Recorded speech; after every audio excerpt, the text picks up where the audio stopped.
it is the busiest time of the year.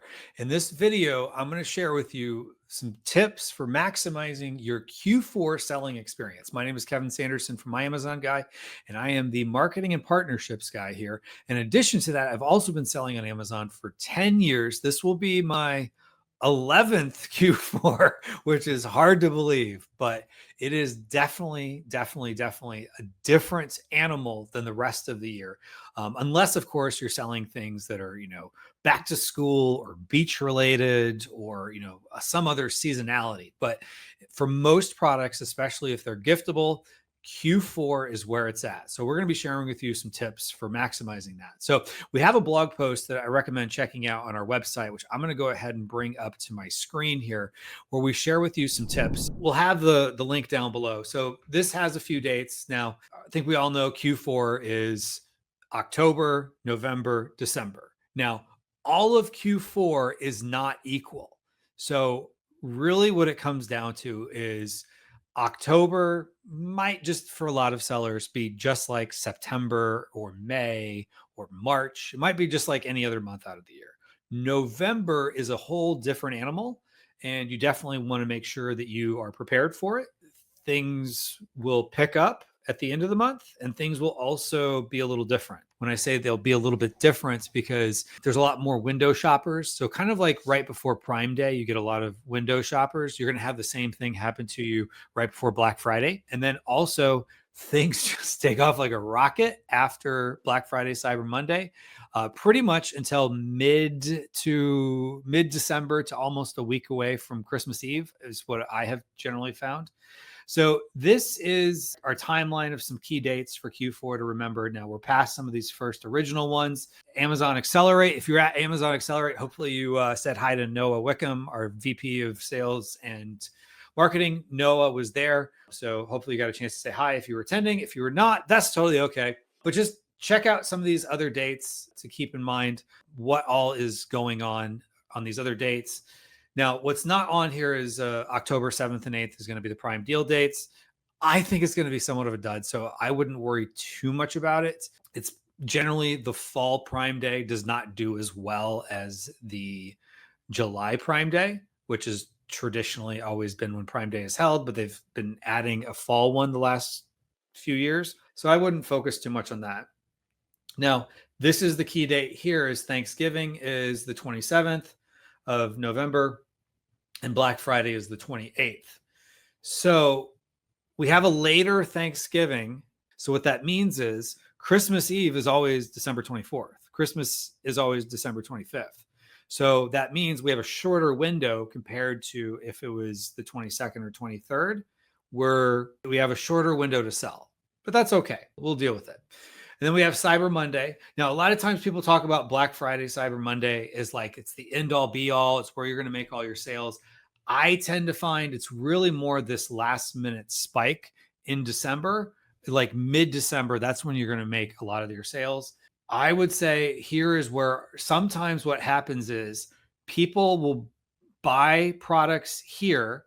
You won't actually know that they came from paid ads from basically early to late November, where they were just clicking around, window shopping. If you remember the days of just walking around the mall to get ideas, Amazon is basically the mall of today. And so people just, instead of walking around, they're just clicking around.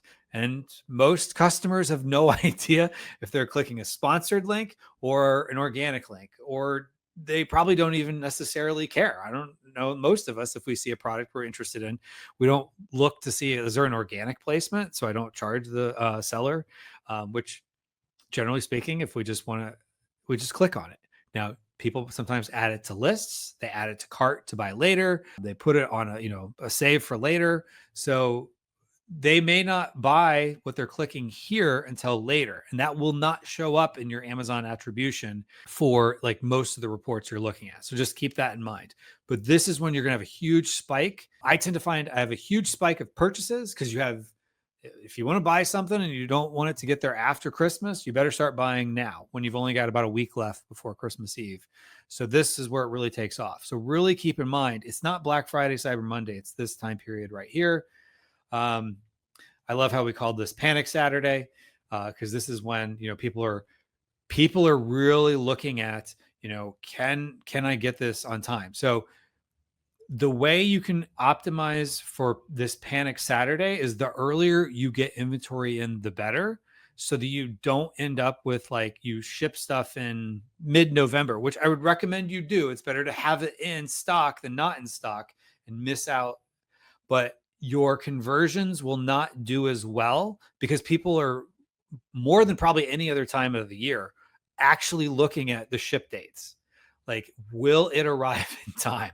If I send this to my mother in Poughkeepsie, I don't have a mother in Poughkeepsie, but wherever your family member is it going to get to them before Christmas Eve and before Hanukkah? So depending on which, people are looking at. So always keep in mind that that is going to be, they're looking for shipping times. Will it get there in time, either to their house so they can get it to their family members, which may have to be a day or two before Christmas Eve because maybe they want to wrap it or whatever, or if they're shipping it straight to the family members, will it get there in time? So that's what people are looking at, this last minute push. Then you close out the year. Now, one thing I just want to point out is, although it's not as busy as the rest of the Christmas holiday season, I tend to find the week between Christmas and New Year's Eve to be one of the busiest weeks of the year, outside of that Thanksgiving to Christmas, because it's not as busy as Christmas, but because you have all these people who, they got gift cards. Oftentimes they're not at work. They're still in a kind of a shopping mood. So they tend to buy a lot of stuff that week between Christmas Eve, or in this case of Hanukkah. So it's going to be busier than normal. And then I tend to find the first 2 weeks of January are pretty busy as well. They'll be probably, at least for me, in a giftable niche, they're two of my best weeks of the year outside of Q4, is the first couple of weeks of January. And again, a lot of that is because people, maybe they couldn't get Christmas gifts to people on time, so they just gave them a gift card. And, in a lot of cases, you can just go online, get a gift card. Sometimes people, they go to the grocery store or Walgreens and they're looking at the gift cards and they're like, oh, let's get them an Amazon gift card. People look at Amazon gift cards as, I can't think of anything else. I'll just get them a gift card to Amazon because they can just buy whatever they want. People know Amazon is the everything store, so they get a lot of gift cards. They redeem them oftentimes that week right after Christmas and then the first 2 weeks of the year. So just keep that in mind. As we're scrolling down here, other tips which you can take a look at. But one of the things that I definitely recommend people always keep in mind is plan for customer returns. So one of the things to keep in mind is Amazon generally gives people very favorable return windows, especially after the holidays. So I don't know exactly what the end date will be, but sometimes it's going all the way into February. So that means sometimes they let people buy things in October, November, and they can return them all the way into February. So whether or not it's that or mid-January, so basically people could have bought it in, October, November, and still return it, 60 days later. Oftentimes get very favorable return windows. And then just in general, people quite a bit. And even if it's just, let's say your average return rate is 4% and you still get a 4% return rate off of what you sold in November, December, if you get all that happening to you in, let's say, January, that's going to make your return rate look off. So you might have a spike in sales in that first couple weeks of January, but oftentimes that is just funding excess returns from the busy time period that just came right before it in November and December.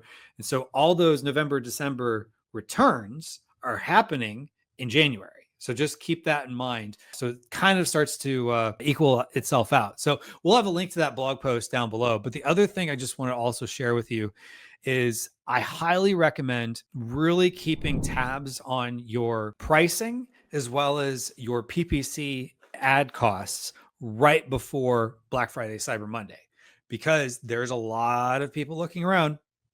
What am I going to get Johnny or Sally for Christmas this year? What am I going to get, my wife? What am I going to get my husband? What am I going to get, my boss? What am I going to get? Whatever. So everyone's looking to buy people in their life a gift. And so they're doing a lot of window shopping, like I mentioned. I want to keep mentioning that because it's that important. So you will see a spike in people clicking on your ads. Now, don't freak out too much, because generally in that panic window in mid to late December, as you get closer to Christmas, now all of a sudden they're buying based off of clicks that they got later on. Now, those are harder to track. They're not impossible. But if you need help with your strategy for this holiday season, we would love to help you. So you can book a call with our team, and definitely go check out this blog post, which I'll have a link to down below. And happy selling this holiday season. My name is Kevin Sanderson. Take care.